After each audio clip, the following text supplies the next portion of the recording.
Buenas tardes, Buenas tardes, profe. ¿qué tal?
Buenas tardes.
¿Algún comentario, chicos, antes de empezar?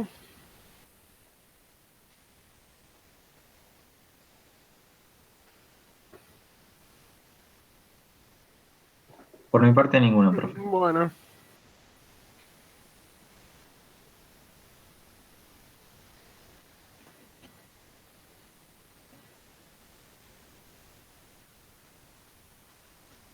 bueno, comenzamos entonces.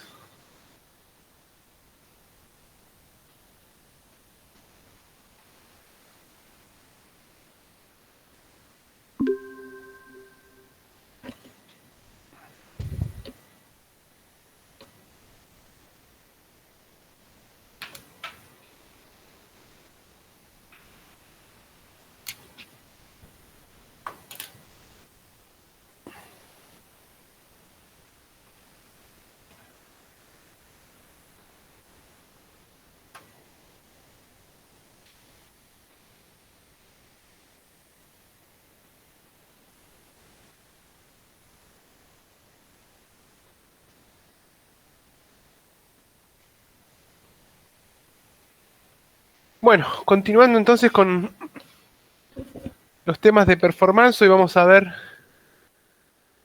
el tratamiento del movimiento de otro movimiento estacionario sumamente relevante, el movimiento vuelo recto nivelado. Vamos a seguir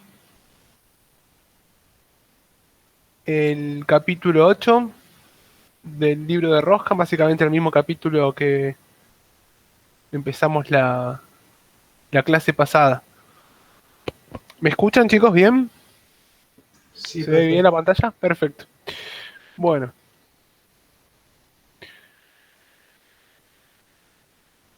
Bueno, ya empezamos entonces de lleno con la descripción primero de qué nos referimos con el vuelo estacionario recto, recapitulando un poco las definiciones que ya vimos el miércoles. Teníamos un sistema de referencia, teníamos también asociadas las fuerzas que íbamos a considerar, que eran las fuerzas propulsivas, las fuerzas aerodinámicas y las fuerzas básicas de peso.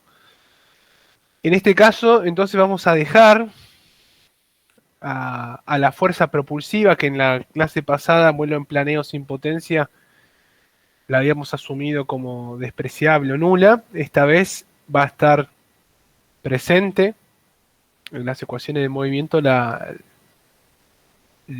fuerza de empuje, en este caso la fuerza propulsiva. Bueno, recapitulando entonces las ecuaciones de movimiento escritas en el sistema de ejes viento, ahí están el sistema de eje X la 1 y en el sistema en el eje Z la ecuación 2. Y introducimos ahora las hipótesis estas de pequeños ángulos, de tanto de incidencia como el ángulo que habíamos definido, el ángulo de resbalamiento. Entonces vamos a simplificar un poco los términos de las ecuaciones de movimiento, sobre todo los términos asociados a la fuerza propulsiva. Y entonces va a quedar como escrito como en las ecuaciones 3 y 4, donde vamos a tener el equilibrio de fuerzas de empuje, resistencia y la componente del peso en el eje X del sistema de estabilidad, y la segunda ecuación va a ser el equilibrio de fuerzas entre la sustentación y la componente en el eje Z del peso, sin considerar entonces una componente en ese sentido para la fuerza propulsiva. Es la pequeña hipótesis que asumimos. Bueno, y la característica fuerte de lo que vamos a ver en la clase de hoy es la condición de vuelo nivelado, en la cual la trayectoria del movimiento coincide con el horizonte. Entonces tenemos el ángulo de planeo, se va a mantener idénticamente igual a 0. Y nos queda entonces las ecuaciones de movimiento reducidas ahora a las expresiones 5 y 6. Muy, muy simple el sistema que nos queda. Una es el empuje menos la resistencia y otro sería la sustentación menos el peso. Ese básicamente entonces el sistema de ecuaciones para la condición de vuelo nivelado.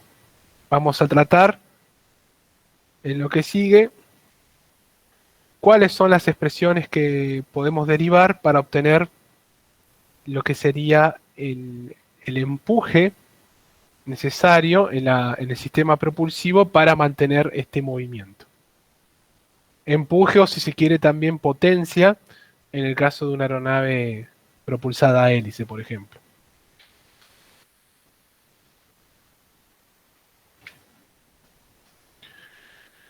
Bueno, nada nuevo por aquí. La fuerza de sustentación, la fuerza aerodinámica de resistencia, escrita como siempre, en función de los coeficientes aerodinámicos.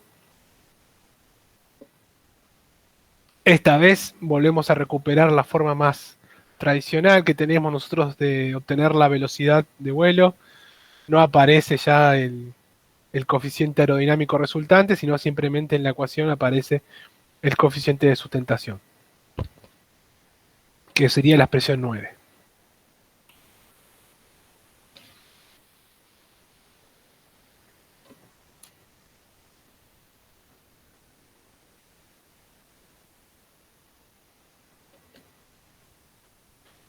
Bueno, ahora vamos a empezar a escribir estas expresiones en- de una forma tal de identificar cuáles son los parámetros que entran en juego, cómo estos influencian, digamos, a la performance en este vuelo nivelado recto estacionario. Bien, lo que denominamos el empuje requerido para mantener el vuelo recto nivelado estacionario, lo escribimos, ustedes dirán ahí, la ecuación 5.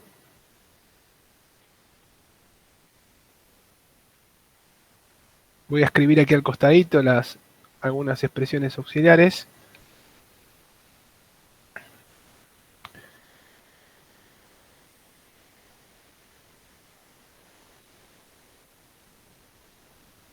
De la ecuación de movimiento, puedo decir empuje igual a resistencia.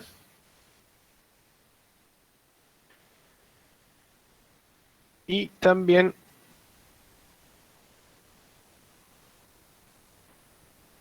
sustentación igual a peso. Pero ahora puedo hacer un, un reordenamiento.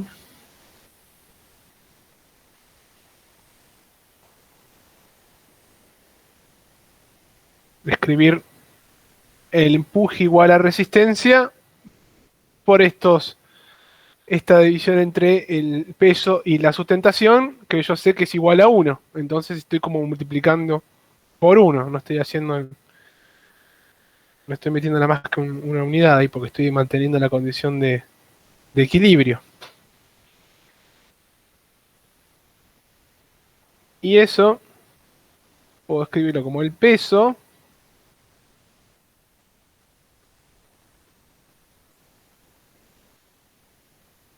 por la relación que hay entre el coeficiente de resistencia y el coeficiente aerodinámico. O sea, recupero la forma adimensional de las fuerzas aerodinámicas.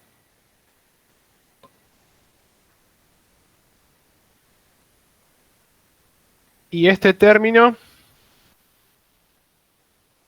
¿a qué sería igual?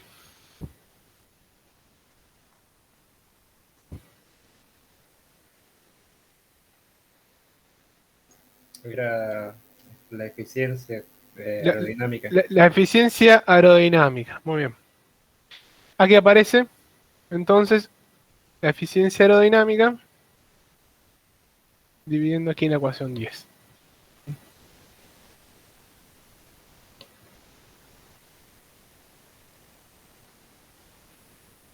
Entonces, el empuje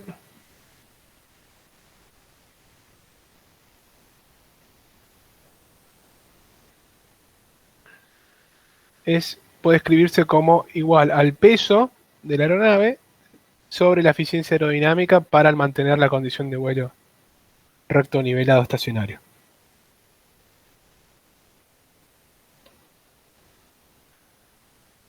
Si ahora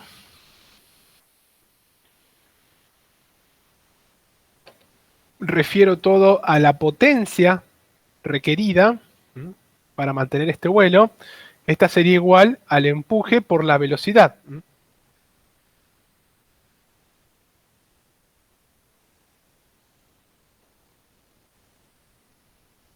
Entonces, Voy a escribir a la derecha.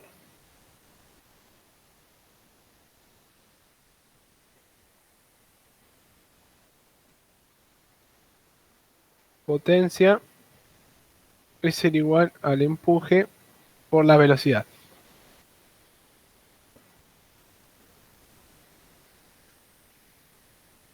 Pero acabo de escribir al empuje como el peso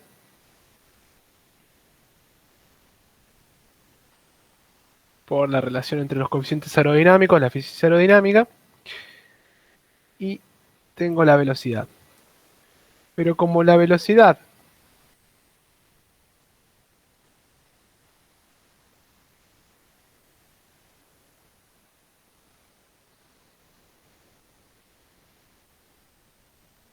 la puedo obtener a partir de la ecuación de movimiento, de la componente del eje Z de la ecuación de movimiento, reemplazando la velocidad aquí, bueno, reemplazando la velocidad aquí me queda la expresión 13.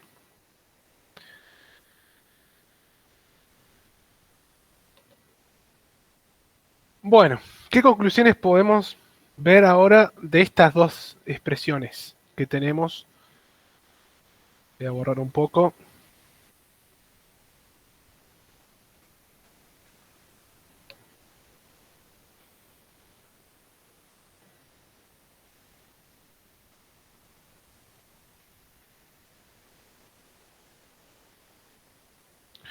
La expresión 10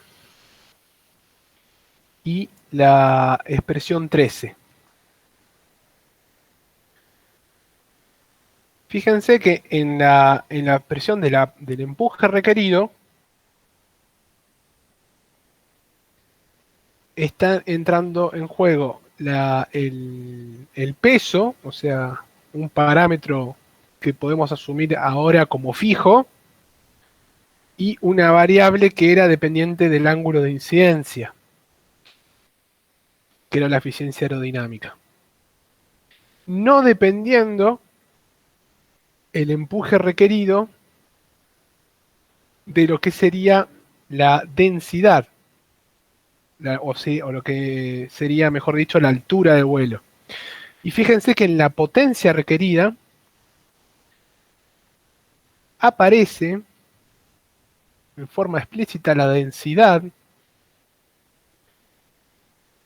y teniendo en cuenta que la densidad disminuye a medida que aumenta la altitud, la potencia requerida tiende a aumentar a medida que aumenta la altitud, proporcionalmente a la inversa de la densidad, a la raíz cuadrada de la inversa de la densidad. Esa diferencia que hay entre la ecuación 10 y la ecuación 13 es donde se origina la diferencia que hay entre el tratamiento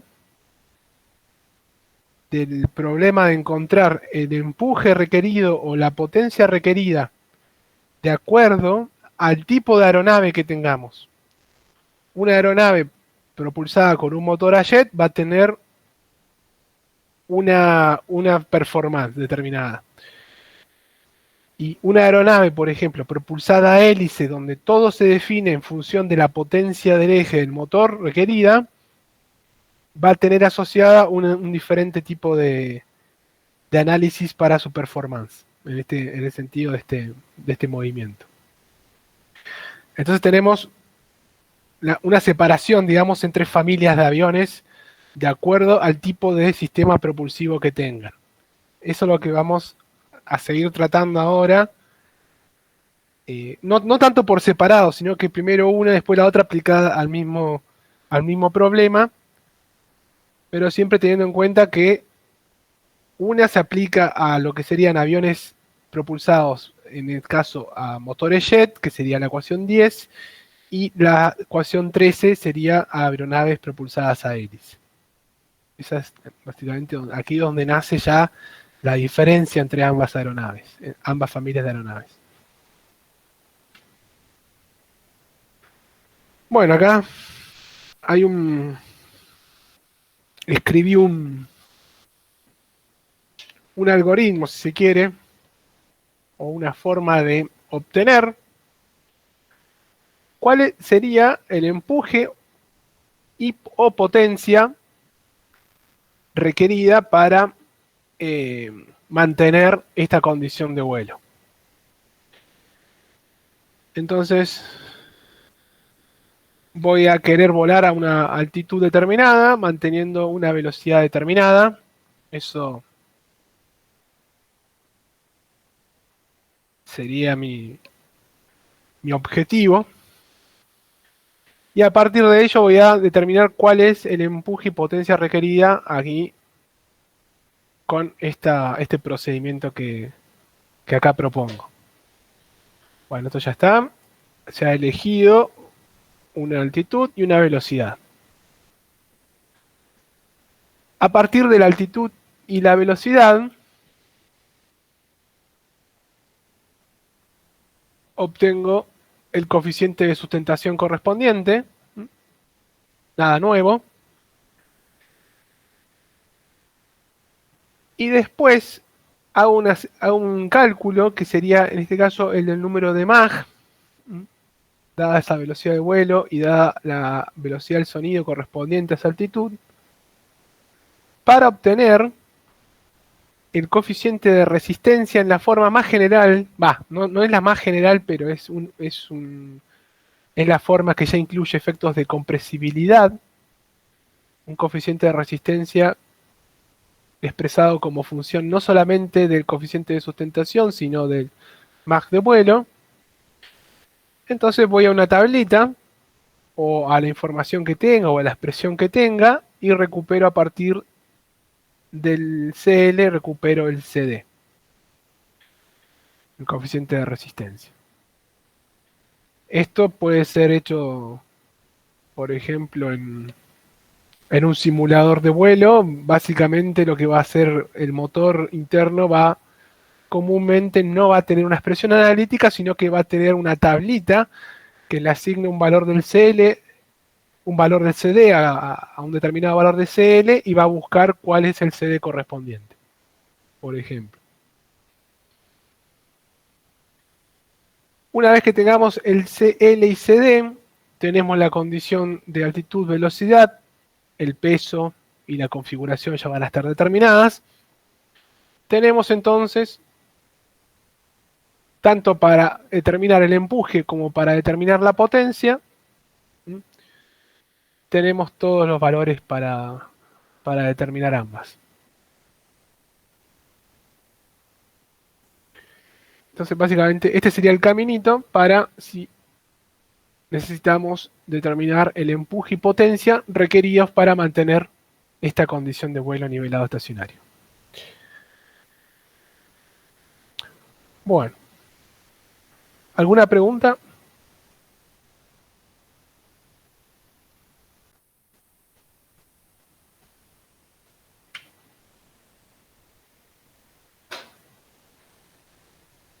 Bueno, vamos ahora a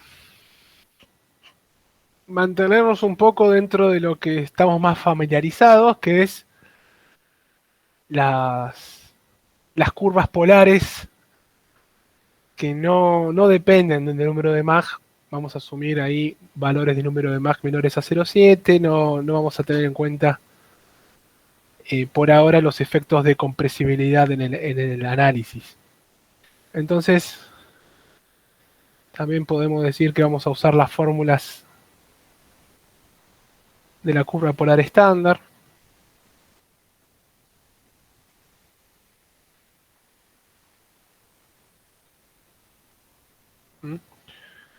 Sin considerar que estos coeficientes de la curva polar se modifican de acuerdo a la velocidad de vuelo.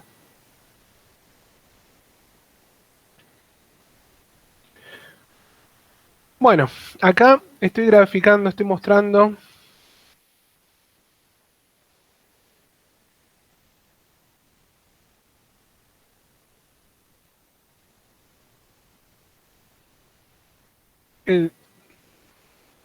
la figura A, la variación de CD sobre CL con respecto al coeficiente de sustentación. O sea, básicamente estoy mostrando la variación de 1 sobre la eficiencia aerodinámica.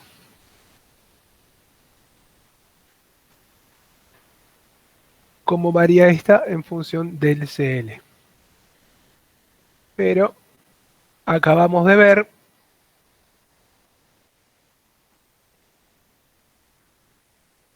que el empuje requerido es igual al peso sobre la eficiencia aerodinámica. Entonces lo que estamos viendo de alguna forma aquí sería la curva de empuje requerido también, si se quiere.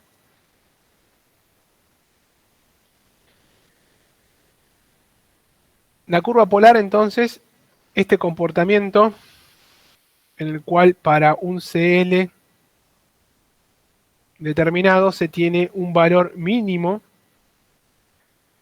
de esta razón entre coeficiente de resistencia y la sustentación, o sea, lo que corresponde al valor máximo de la eficiencia aerodinámica. Entonces tenemos una condición ahí para la cual esta eficiencia aerodinámica, aquí a la inversa, va a producir lo que sería el empuje requerido mínimo. Y tenemos para un determinado valor de CD sobre CL, tenemos que esto atraviesa ese nivel, corta a la curva obtenida de la curva polar, ¿no? En dos puntos. Aquí un punto que llamé correspondiente al coeficiente de sustentación A y otro que llamé correspondiente al coeficiente de sustentación B. ¿Qué determina el coeficiente de sustentación en este vuelo? ¿Qué estará determinando? El coeficiente de sustentación me está diciendo que asociado a él hay una velocidad de vuelo. Entonces, de la curva polar, de las características de las curvas polares, tenemos que, dado un empuje, dado un valor asociado al CD sobre CL, a la inversa de la física aerodinámica, este corta en dos puntos al valor de la inversa de la eficiencia aerodinámica. Cortan dos puntos. Esto va a estar asociado, me estoy adelantando un poco, va a estar asociado a lo que son, ya lo vamos a describir un poco mejor, a la velocidad mínima y máxima posibles de vuelo. En este caso sería la velocidad mínima, en este caso este sería la velocidad máxima de vuelo. Ya lo vamos a retomar.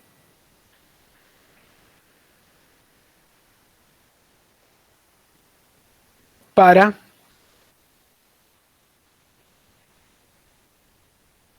aviones jet. Lo que está aquí es aplicable a la performance de aviones jet.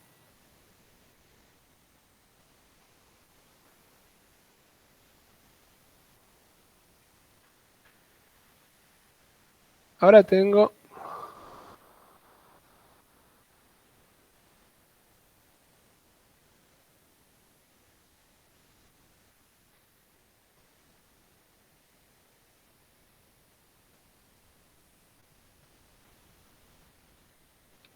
¿a qué le hace ruido esto? Este CL al cubo sobre 2 sobre SD. ¿A qué les hace acordar del miércoles?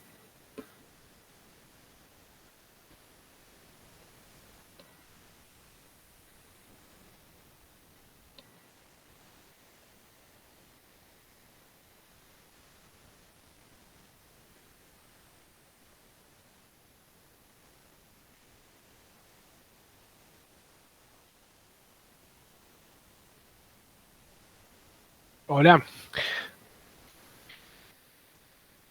Cuando este valor es mínimo,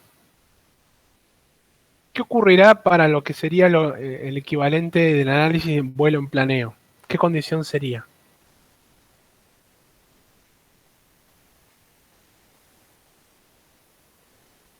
En ese caso lo habíamos visto así,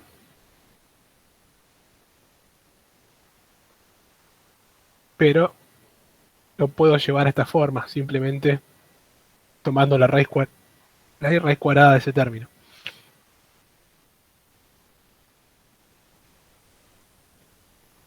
¿A qué era proporcional eso? ¿Se acuerdan? A la tasa de descenso, A profe. la tasa de descenso. Entonces, tenemos que esto sería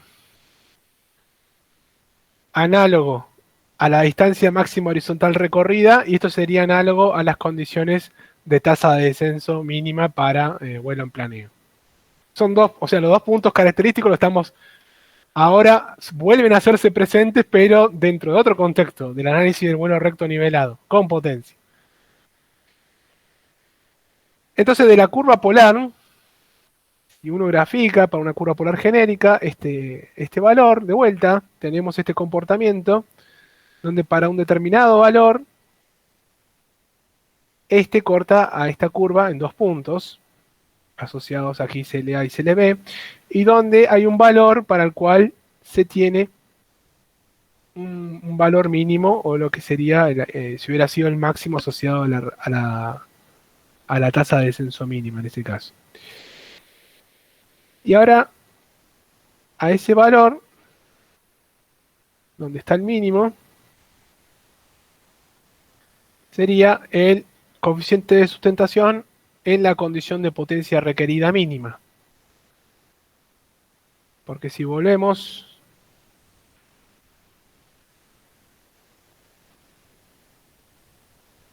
a la expresión de la potencia requerida,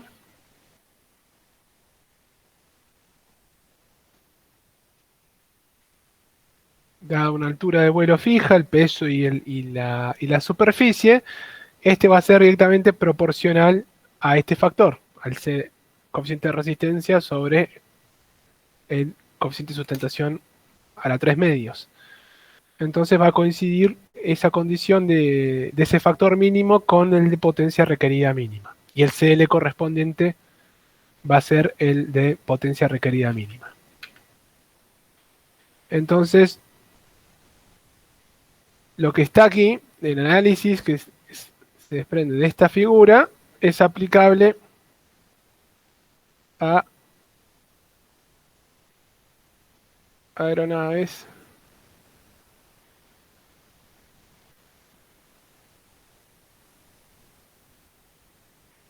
propulsadas a hélices. Lo que está aquí. Bueno, Entonces, profe, una consulta. El primer gráfico nos determinaría aplicable a aviones jet y el segundo a turbohélices, por decirlo de una manera. exactamente, sí, sí. De, de este análisis de la curva polar, uno se puede aplicar a jet y otro a hélice. Ya seguimos con eso. Bueno, aquí está un poco escrito en la filmina lo que acabo de indicar en las figuras. Entonces, recuperando ahora las expresiones, 14 y 15, las condiciones correspondientes a los valores de tanto de empuje como de potencia requerida para el vuelo estacionario nivelado mínimo.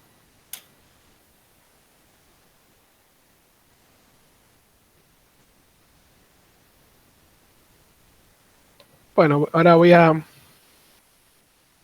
continuar con el análisis del empuje requerido para establecer este vuelo, manteniendo la misma curva polar, excepto que aquí en esta clase voy a llamar, para simplificar un poco, al factor de la inversa de pi por el alargamiento, por el factor de Oswald, como un factor igual a k, que se va a asumir constante, que no depende del número de Mach.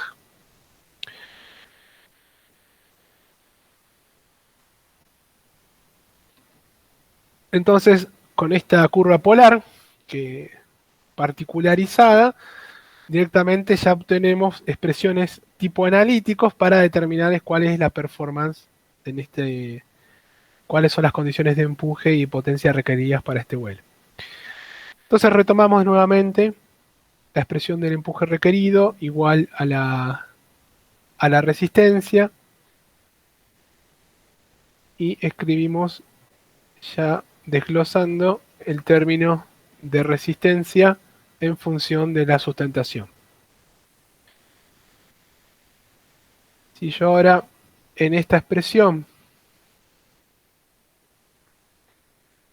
reemplazo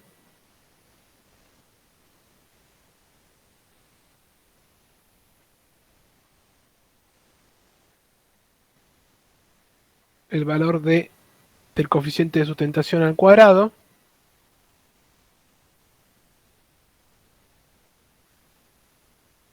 recupero este término y o puedo escribir a la potencia requerida como la suma de dos términos, el primero asociado a el coeficiente de resistencia de perfil, la resistencia parásita, y el segundo asociado a la resistencia inducida por la sustentación.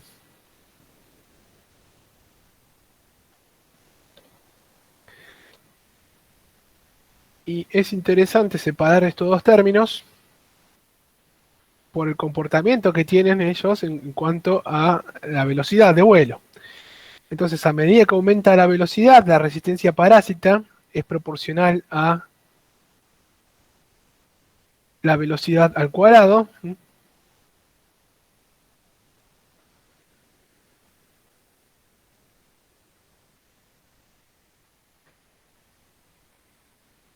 Y la resistencia inducida es proporcional a la inversa de la velocidad al cuadrado. Entonces, haciéndose mucho más relevante para coeficientes de sustentación cercanos ahí al valor de pérdida. La sumatoria de ambas resistencias van a determinar entonces el reempuje requerido ahí en azul, que se va a hacer asintóticamente parecido a la resistencia parásita a medida que aumenta la velocidad y asintóticamente igual a la resistencia inducida a medida que la velocidad desciende. El empuje requerido, de aquí queda entonces ya bien claro que hay un valor para el cual la velocidad es tal que se tiene un empuje requerido mínimo.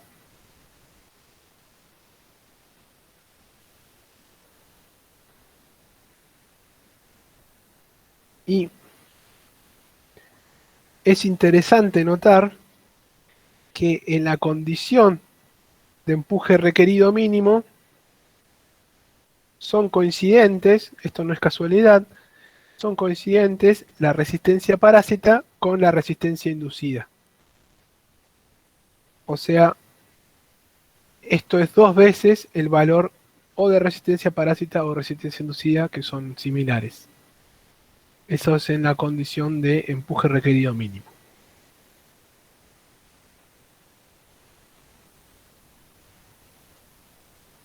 Bueno,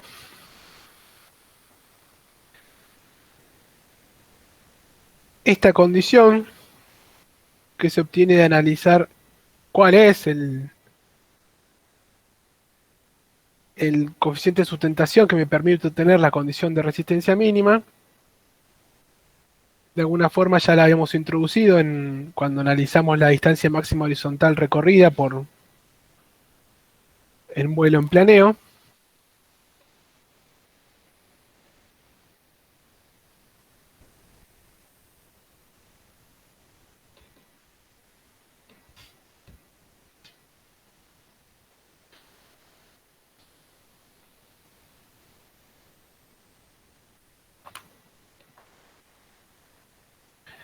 Entonces,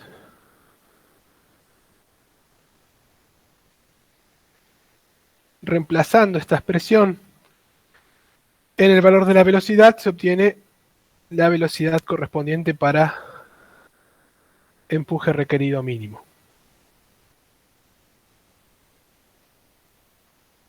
Y también el empuje requerido mínimo propiamente dicho, que sería igual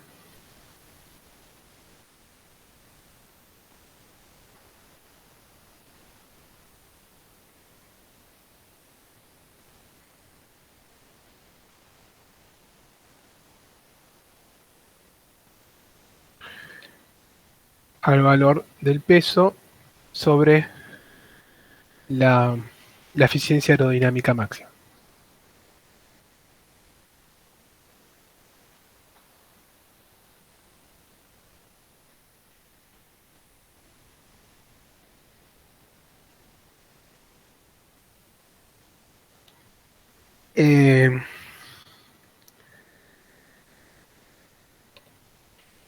A ver.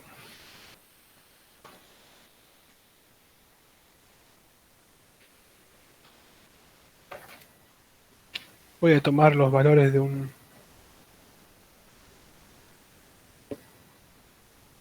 turbojet estándar. C de su 0.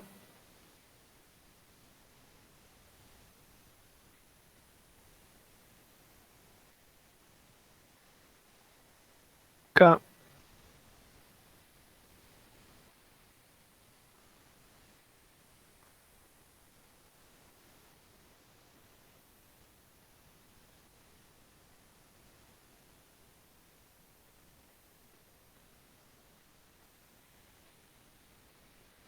Si alguien puede hacer la cuentita de estos dos valores, por favor.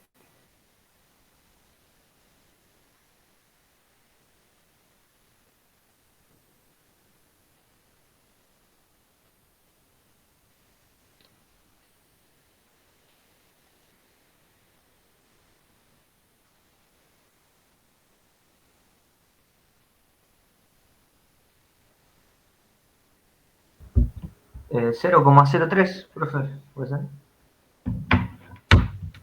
0,03.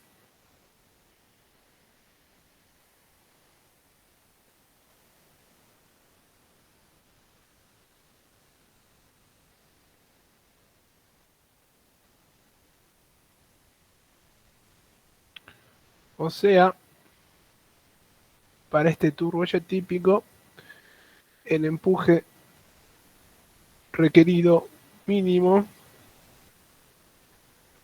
es aproximadamente 6% del valor del peso. Para dar una idea, este es el mínimo, no es el valor asociado a otra condición, pero para establecer una idea de cuál es el orden de magnitud del sistema propulsivo en una aeronave típica. No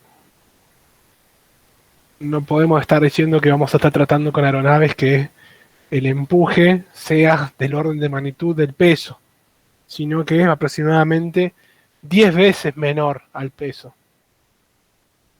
Eso también da una idea de cuando ustedes hagan un cálculo, ya de antemano saber cuál es el orden de magnitud que tienen que obtener.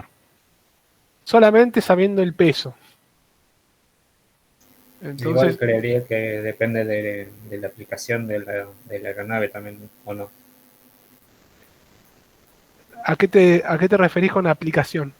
Y por ejemplo, tengo entendido que los aviones militares normalmente tienen una relación media grande de empuje, cerca a uno, digamos. Pero eso sería para el punto de vista de la maniobra, de vuelo en maniobra. Ah, claro. Pero no desde el punto de vista de este vuelo recto nivelado. Estamos hablando aquí, esto es el empuje requerido, chicos, para vuelo recto nivelado. No es que estoy tratando aquí el motor cuál es el empuje que tiene el motor, sino cuál es la resistencia aerodinámica que tengo que vencer para tener esta condición de vuelo, ¿no? Si ahora la condición de vuelo es una condición de vuelo en maniobra, bueno, eso esperemos la próxima clase y ahí tenemos el orden de magnitud para realizar una maniobra. Pero este 6% del peso, 10% del peso, es el vuelo recto nivelado estacionario.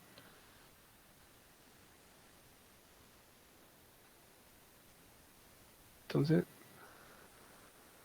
una regla de pulgar, digamos,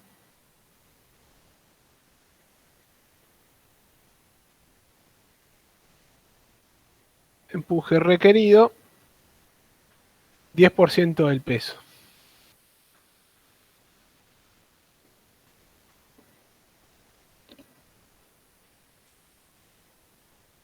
Tenemos ahora el mismo análisis análogo aplicado a la potencia requerida. La potencia requerida, la resistencia a vencer multiplicado por la velocidad. La reescribo en la forma usual, ahora con el coeficiente aerodinámico de resistencia. Y vuelvo a reemplazar el coeficiente de sustentación por la condición de vuelo recto nivelado. En forma análoga, recupero dos términos, uno correspondiente a la potencia asociada a la resistencia parásita o de perfil, y el segundo término asociado a la potencia inducida. Es de destacar ahora los exponentes de estas curvas. La potencia parásita crece en función ahora no de la velocidad al cuadrado, sino de la velocidad al cubo, o sea, crece mucho más abruptamente la potencia requerida parásita que lo que sería el empuje requerido parásito. Y la potencia inducida disminuye ahora no en la inversa a la velocidad al cuadrado, sino la inversa a la velocidad. Entonces disminuye en forma menos pronunciada la potencia inducida.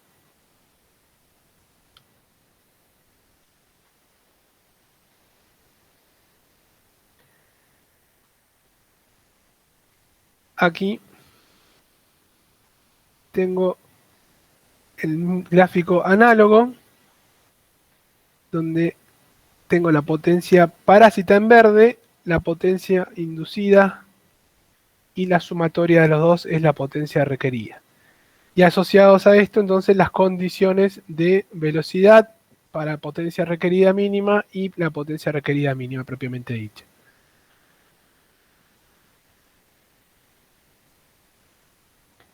En este caso, la condición de igualdad entre ambas no es que se va a dar como en el caso anterior para el valor de potencia requerida mínima, sino para una velocidad mayor, una condición de velocidad mayor. Y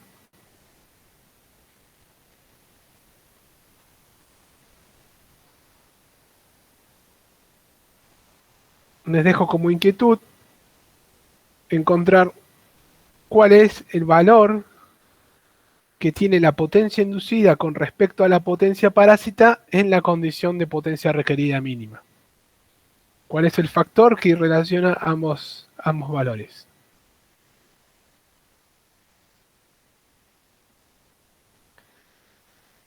De vuelta, haciendo un tratamiento sobre la curva polar estándar.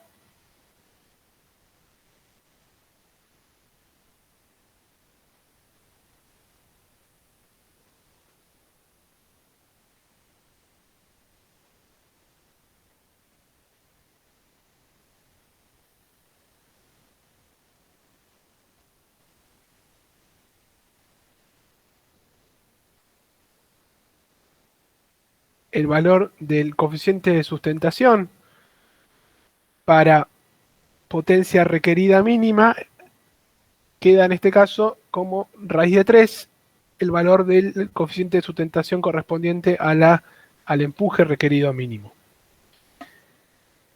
Y en forma análoga obtenemos la velocidad en la condición mínima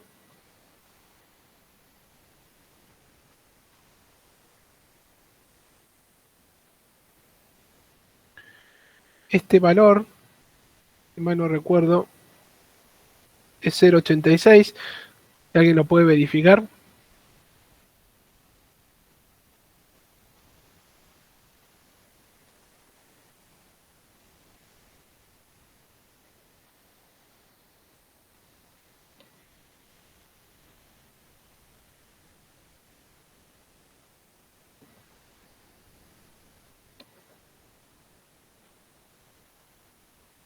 ¿3 a la 1/4?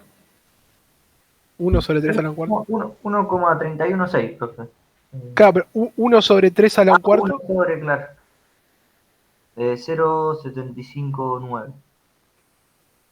0,759, entonces le erramos para numeritos.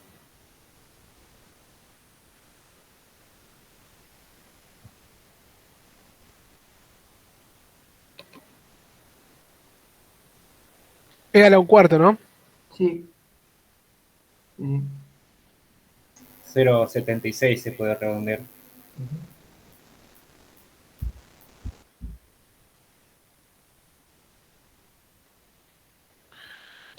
Entonces, el valor correspondiente a la condición de potencia requerida mínima, en este caso es el factor 0,76, 76% del valor correspondiente a la velocidad para resistencia o empuje requerido mínimo.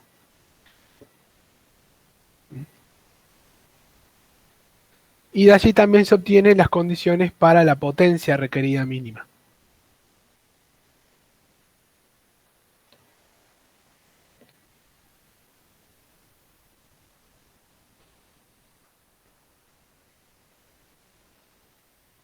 Bueno, ¿alguna pregunta?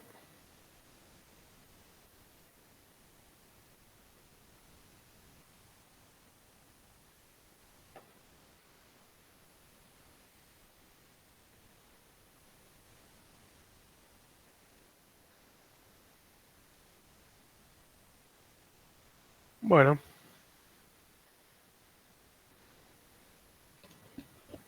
Profe, yo tengo una consulta. Para Sí. encontrar ese punto de potencia requerida mínima, debería derivar la expresión de la potencia en función de la velocidad una vez y igualarlo a cero, ¿no? Sí, hay dos caminos.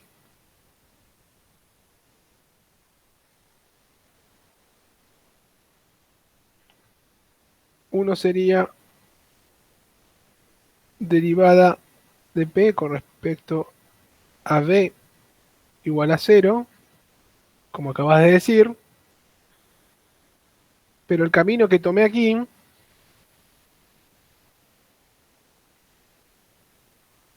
es este. Yo ya sé que estos parámetros son fijos, entonces como explicité a este factor, directamente trabajé sobre la curva polar. Entonces derivé directamente partiendo desde la derivada de la curva polar, no de la derivada de la potencia. O sea que para hacer lo que, bueno, nos sugirió de ver la diferencia entre la potencia inducida y potencia parásita, deberíamos encontrar el punto de potencia requerida mínima, ver a qué velocidad es, y después de eso deberíamos Claro, reemplazar la expresión o sea, reemplazar esa velocidad en la expresión de potencia parásita inducida claro, y ver qué claro. diferencia hay. Ese trabajo ya casi está hecho, porque la ecuación 25 justamente es la de la velocidad. Entonces simplemente reemplazando esta en las expresiones, recuperar la relación que estoy pidiendo. Perfecto, profe. Después lo voy a preguntar la clase que viene, a ver qué encontraron. Pregúntenme en el parcial, profe. Bueno, también puede ser. Bueno, esto es un poco recapitulando lo que vengo mencionando. Eh, Las aeronaves tipo turbojet, turbofan, tienen un empuje a la salida. La performance de este tipo de aeronaves, entonces, la basamos en términos del empuje. Y en el caso de aeronaves con motores a pistón, turbohélice, la potencia disponible en el eje es la que determina la performance. El cálculo entonces se realiza en términos de potencia. Y bueno, entonces aquí un poco voy a mencionar, no nos vamos a meter mucho en el tema, pero mencionamos lo referente a la planta propulsiva y lo necesario para trabajar este tipo de problemas que vamos a ver después en la clase, en los problemas de performance en vuelo recto nivelado. Bueno, acá estoy mostrando las características de un motor turbohélice, modelo PTA27 de Pratt & Whitney.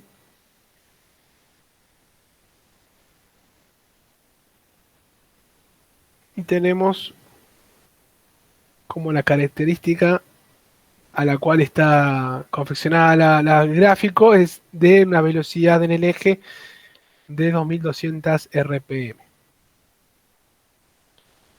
Tenemos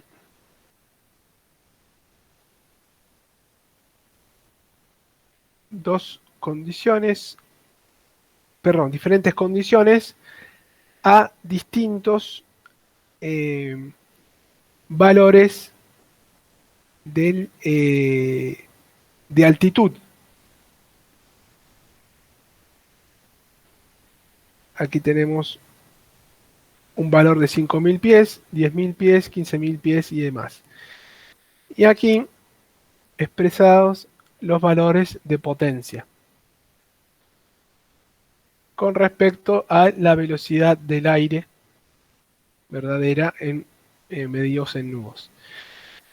Entonces, el comportamiento que puedo describir de este gráfico es que la potencia del motor tiene un comportamiento que va aumentando a medida que aumenta la velocidad de vuelo, pero cuyos valores van disminuyendo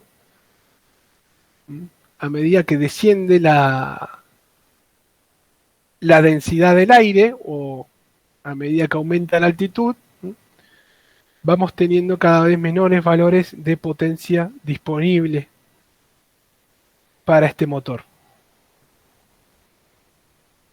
Esto por cuestiones de menor oxígeno en el aire va disminuyendo.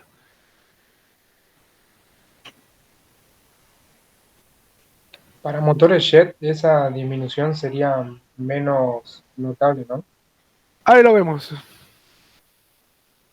Ahí lo vemos lo de jet.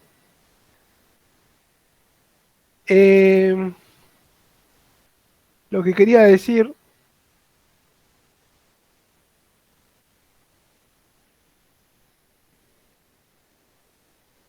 es que si volvemos a la expresión 15,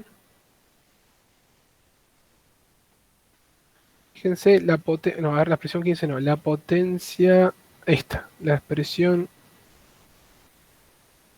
13. La potencia requerida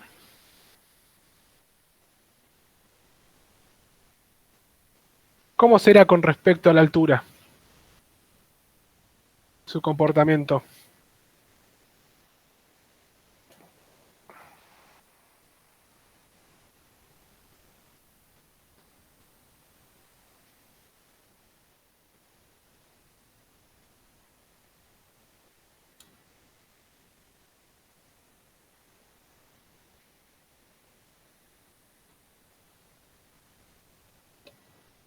Y aumenta con la altura. Aumenta con la altura. Aumenta con la altura. Claro. Entonces, ya lo voy a mostrar en una figura. La potencia requerida va aumentando con la altura, pero la potencia disponible en el motor va disminuyendo con la altura. y en algún momento sucede que la potencia disponible es tal que ya no puede establecerse el vuelo recto nivelado estacionario a esa altura. Entonces hay un valor límite de altitud en el cual ya este tipo de vuelo no tiene posibilidad física, digamos. Eso es lo que se conoce como, esa altitud límite se conoce como el techo absoluto.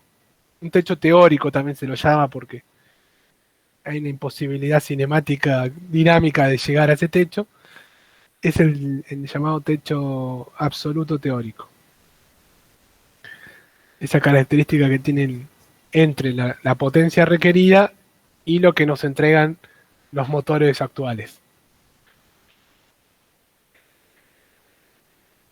Este es otro motor que aparece en algunas aeronaves estándar, la Lycoming 360. Tenemos la potencia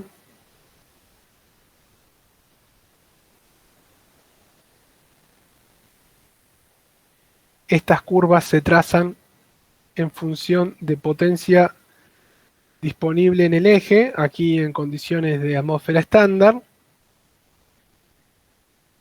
en función ahora de la altitud. Tipo de motores, ya la dependencia con la velocidad se puede despreciar. Y tenemos diferentes valores de las RPM de giro, de la posición de las RPM, que describen diferentes ordenadas, en este caso el origen.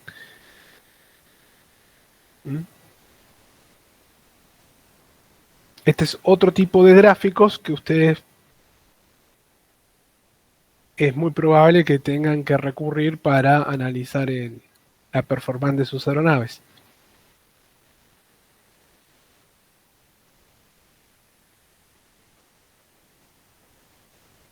Bueno, aquí volviendo un poco a aerodinámica, no es solamente la performance del motor en el eje lo que entra en juego en una aeronave a hélice, sino también la hélice propiamente dicha, en este caso, y cómo ésta varía su rendimiento, en tanto la posición de su ángulo de pala como lo que era la relación de avance.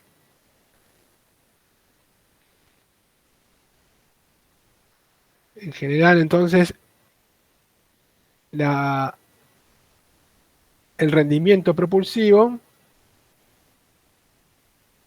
es una función, se la puede escribir ya no en forma adimensional, sino que es una función de la velocidad a través de la relación de avance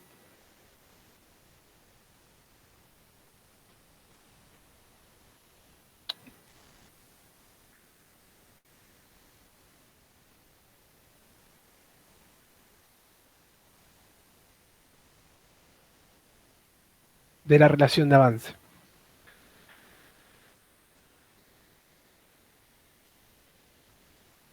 No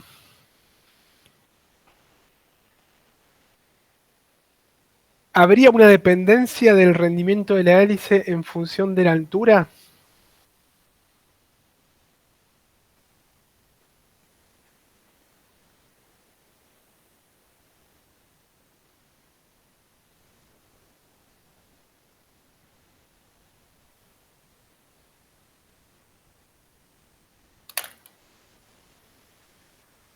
Esto es para recordar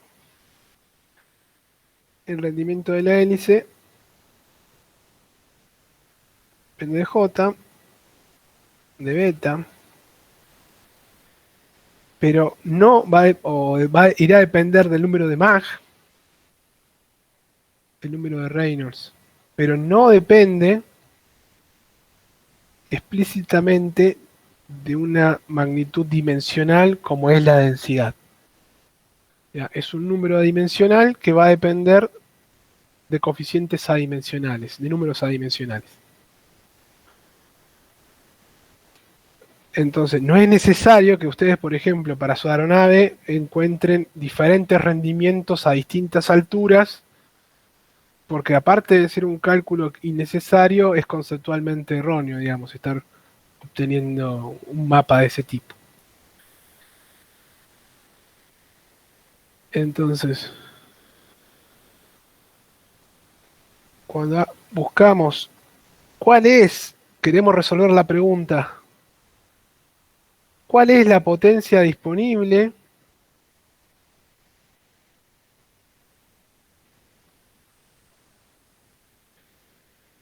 Tenemos que ir a buscar la potencia en el eje.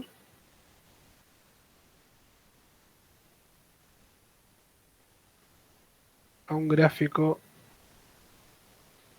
del motor.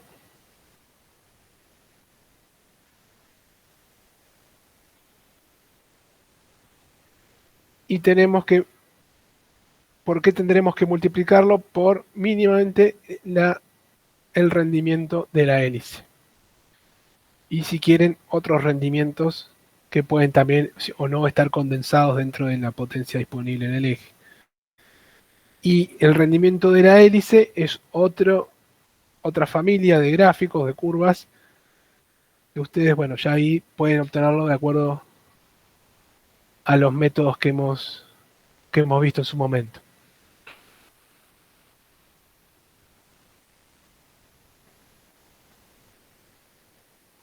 Aquí tenemos ya un avión con un motor turbofan, o sea, ya todo expresado en términos de el empuje disponible, ahí en libras, fuerzas, 32.000 libras fuerzas, 36.000, esos son los órdenes de magnitud en este caso.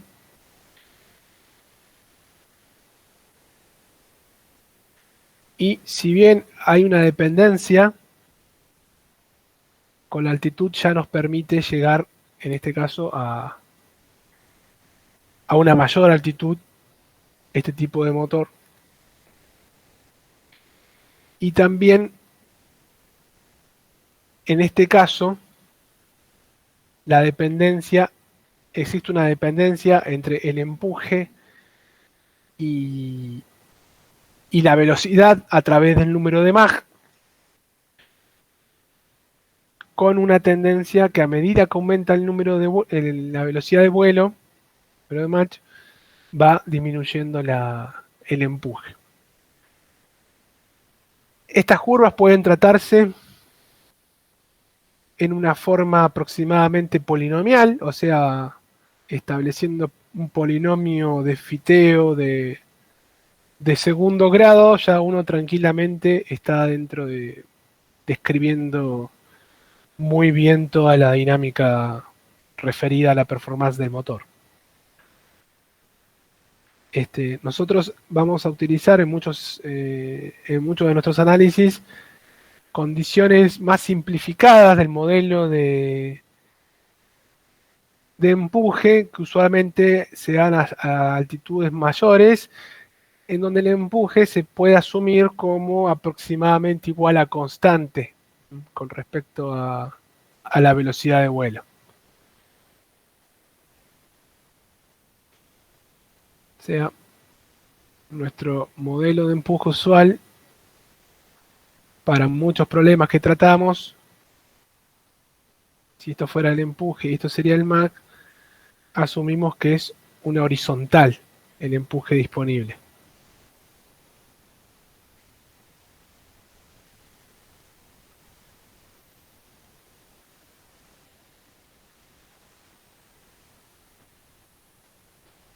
Bueno, acá está graficado, superpuesto, uno de estos motores que estábamos viendo, pero ya todo llevado a términos de velocidad y empuje en el sistema internacional.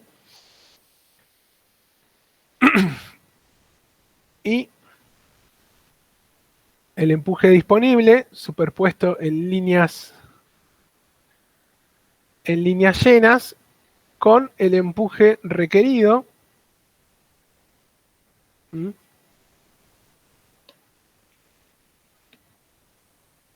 en líneas punteadas. Una característica también que tienen las curvas de empuje requerido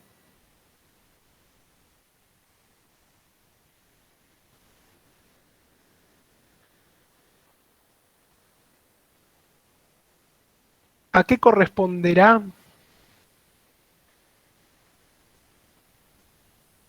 la envolvente de todos estos puntos, de todas estas condiciones? ¿A qué corresponderá?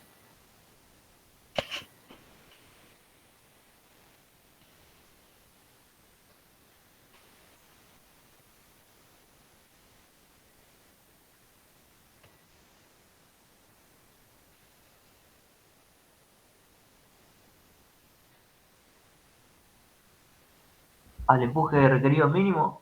Al empuje requerido mínimo, o sea, la envolvente de todos esos puntos es la condición de empuje requerido mínimo.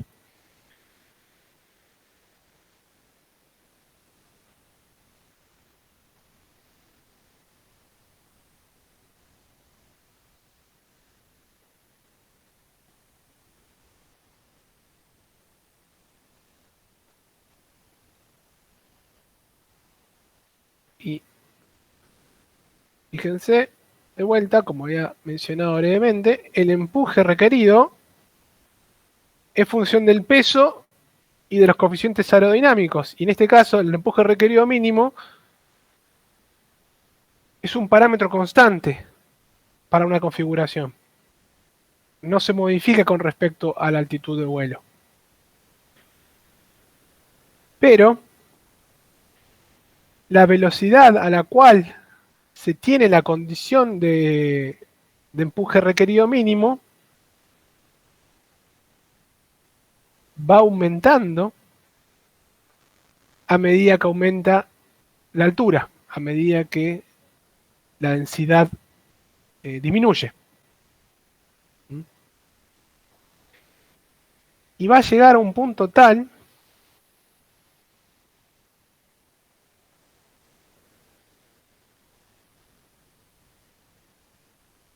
aquí no se alcanza a ver de las curvas que he trazado, pero pongamos que 45.000 pies, esta sea la curva de empuje requerido,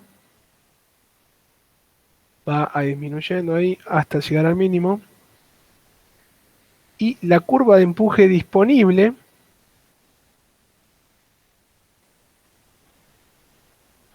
a ver, voy a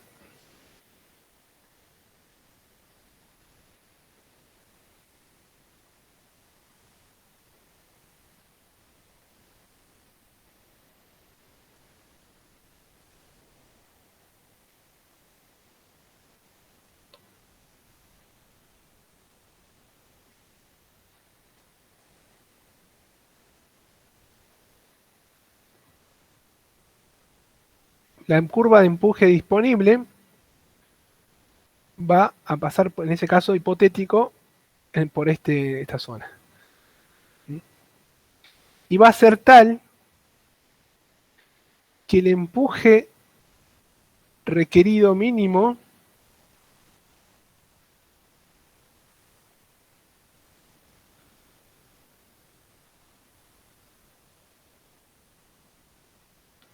es igual al empuje disponible a esa altitud.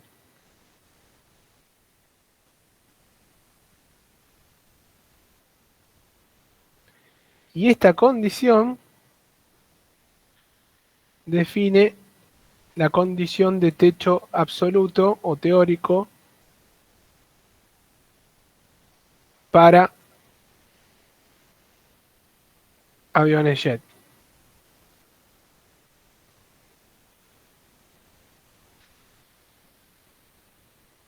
Lo mismo que era para aviones a hélice, que la potencia aumentaba a medida que la potencia requerida aumentaba, a medida que aumenta la altitud.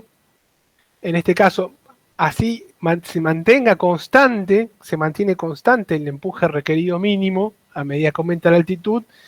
Al variar la velocidad, a la cual se tiene esa condición, entonces también se va disminuyendo el empuje disponible para mantener esa condición de vuelo.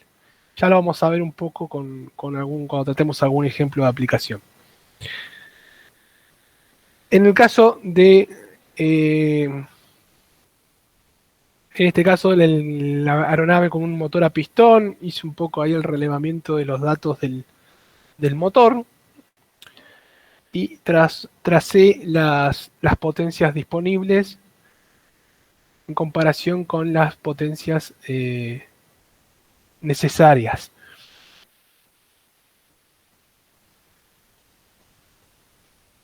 Aquí todos los valores de esta envolvente serían los valores de potencia requerida mínima. Y cuando hay un punto, hay una condición de vuelo tal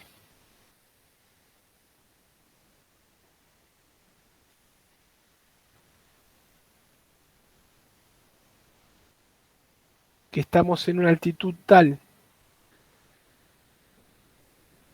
que la potencia disponible, por ejemplo, pasa por una curva de este tipo,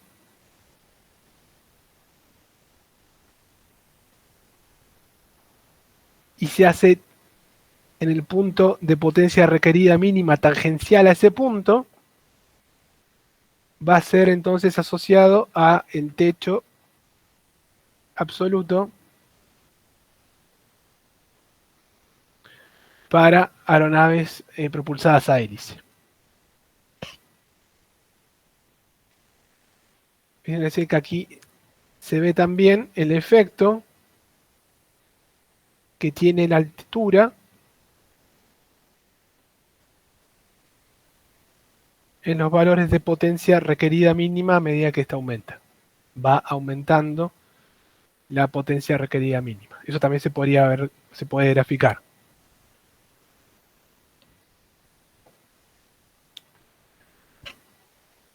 Bueno, volviendo a ambas figuras, antes de hacer una pausa,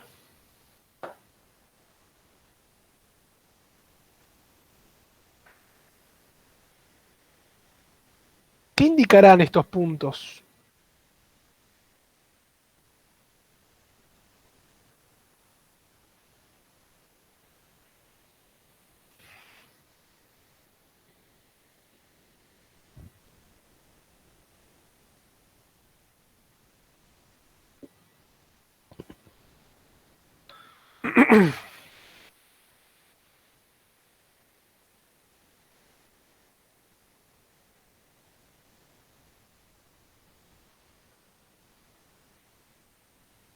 La intersección en donde el empuje máximo disponible se hace igual al empuje requerido.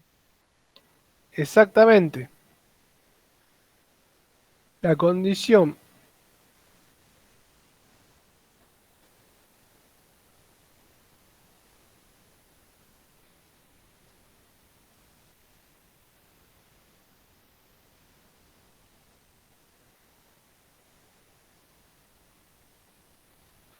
empuje requerido. Y esa condición, donde el empuje máximo disponible es igual al empuje requerido, esa condición de velocidad, es lo que va a determinar la velocidad máxima, en este caso, posible para mantener un vuelo recto nivelado estacionario. Porque por delante a una velocidad mayor, a esta condición, una velocidad mayor, el empuje requerido es mayor que el empuje disponible.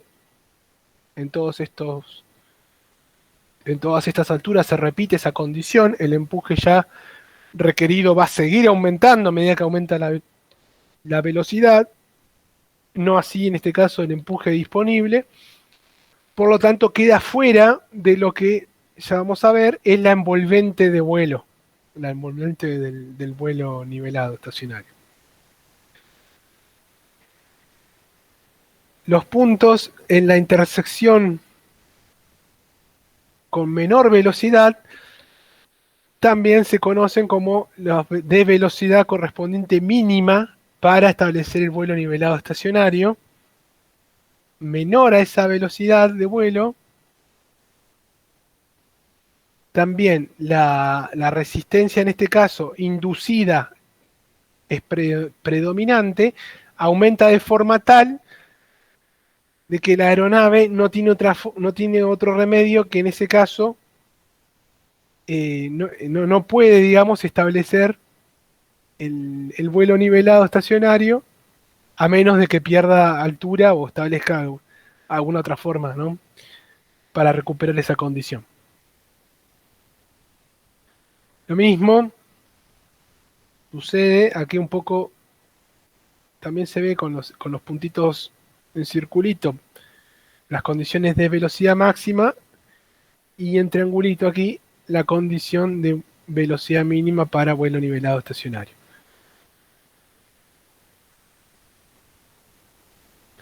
Bueno, esto vamos a verlo ahora. Hacemos una pequeña pausa de 10 minutos y seguimos con el tema de cómo obtener las expresiones para calcular estas dos condiciones y luego lo que va a redundar en la envolvente de vuelo, las expresiones para ello. Eso después de una pequeñita pausa que hacemos.